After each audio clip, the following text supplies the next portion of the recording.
तो खबरों में आगे बढ़ेंगे। प्रयागराज में चल रहे महाकुंभ के दौरान गंगा और यमुना का पानी स्नान के लिए सुरक्षित नहीं पाया गया और जानकारी के मुताबिक केंद्र प्रदूषण नियंत्रण बोर्ड यानी कि सीपीसीबी की हालिया रिपोर्ट ने इस मुद्दे को गंभीरता से उठाया।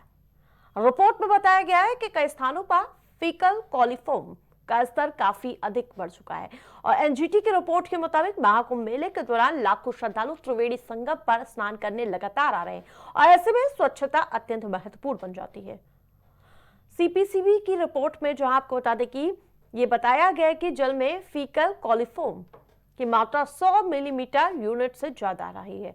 2500 यूनिट से अधिक पाई गई है इसकी मात्रा और जो कि मानकों के मुताबिक काफी ज्यादा है और ये एक चेतावनी का संकेत भी है कि यहाँ पानी में सीवेज महत्वपूर्ण और बहुत ज्यादा प्रदूषण उसमें मौजूद है और वो पानी नहाने के लायक नहीं है। और मिली जानकारी के मुताबिक जहाँ एनजीटी की पीठ जिसमें जस्टिस प्रकाश श्रीवास्तव, न्यायिक सदस्य जस्टिस सुधीर अग्रवाल और विशेषज्ञ सदस्य ए शैंथिल शामिल थे इस कमेटी में और इन सभी ने इन मामले पर सुनवाई की है और उन्होंने ये भी कहा है कि महाकुंभ के दौरान बड़ी संख्या में भक्त गंगा में स्नान कर रहे हैं और जिसमें जल की गुणवत्ता पर प्रतिकूल प्रभाव पड़ा है। 19 फरवरी यानी कि आज इस मुद्दे पर वर्चुअल सुनवाई की जाएगी जिसपे सभी अधिकारी मौजूद रहेंगे और साथ ही उनको बताना होगा कि अब तक क्या कार्रवाई की गई है और इसको लेकर सुनवाई भी होनी। और ज्यादा अपडेट के साथ आशीष हमारे साथ जुड़ चुके हैं। आशीष, आप देख पा रहे हैं आस्था का जन सैलाब प्रयागराज में बदस्तूर जारी है, इन सब के बीच एनजीटी की रिपोर्ट सामने आई है, उसको लेकर क्या कुछ अपडेट?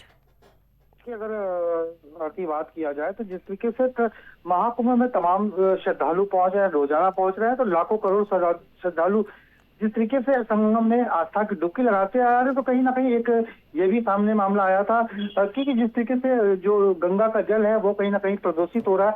तो इस पे एक नोटिस जारी किया गया था जिसको बात किया जाए तो जिस तरीके से, क्योंकि एक ये जरूर कारण उठ रहा था कि जरूर सामने बात आ रही थी कि तमाम श्रद्धालु पहुंच रहे हैं, इतने लोग पहुंच रहे हैं, कहीं ना कहीं उसमें गंदगी पहुंच रही है, तो ये कारण बन रहा था, तो जिसको लेके इसको संज्ञान में लिया गया। जी बिल्कुल, लेकिन ये जो रिपोर्ट तो आई है, क्या उसके बाद कोई प्रभाव पड़ा है वहां पर लोगों के पहुंचने में या फिर लोगों को क्या कहना है इसको लेकर? नहीं, देखिए, क्योंकि आस्था है, क्योंकि आस्था जब लोगों को होती, चाहे किसी तरीके से परेशानी हो या किसी तरीके से बात सामने आती हो, लेकिन आस्था के आगे किसी को, श्रद्धालु को कोई चीज नहीं समझ में आता। तो कहीं ना कहीं अगर बात किया जाए इसका किसी तरीके से श्रद्धालुओं पर कोई असर नहीं दिखता है, क्योंकि जो जिस तरीके से संख्या लगातार श्रद्धालुओं की आ रही है उससे किसी तरीके से ये नहीं देखा जा रहा है कि वहाँ पे श्रद्धालुओं पे जो आने की सिलसिला है वो कम हुआ है। लेकिन जो ये जरूर गौरतलब वाली बात है, ये जरूर सवाल उठाए कि इतने लोग आ रहे हैं, पर कहीं ना कहीं जरूर इस पे खासतौर पे और भी जो ये साफ सफाई कर्मियों को गंगा घाट के किनारे और लगा दिया गया है। बिल्कुल आशीष, लेकिन एक महत्वपूर्ण सवाल ये हो जाता है कि कई तरह के एक सवाल ये हो रहे हैं कि क्या कुंभ मेला बढ़ सकता है क्या, लेकिन जो आधिकारिक पुष्टि हो रही है कि 26 तारीख को मेला समाप्त हो जाएगा।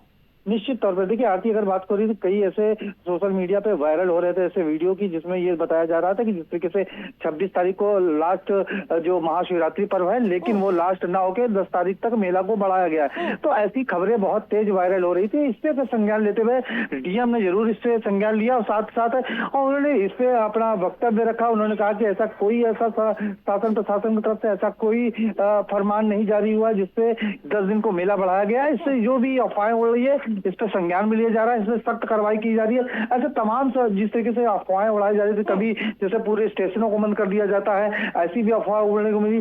तो देखिए इस पे अगर बात किया जाए तो पूरी तरीके से निश्चित तौर पे इस पे जो भी ऐसे अफवाहें उड़ रही है उस पर गौर किया जा रहा है और जो भी ऐसी जिस साइड से ऐसे वायरल किए जा रहे हैं ऐसे वीडियो। बहुत बहुत शुक्रिया तमाम अपडेट के लिए आपका। तो आपको बता दें कि एनजीटी की रिपोर्ट के बाद कई तरह के कयास लगाए जाने शुरू हो गए। 4 बजे की 4 बड़ी खबरों में फिलहाल इतना ही। देखते रहे प्राइम टीवी।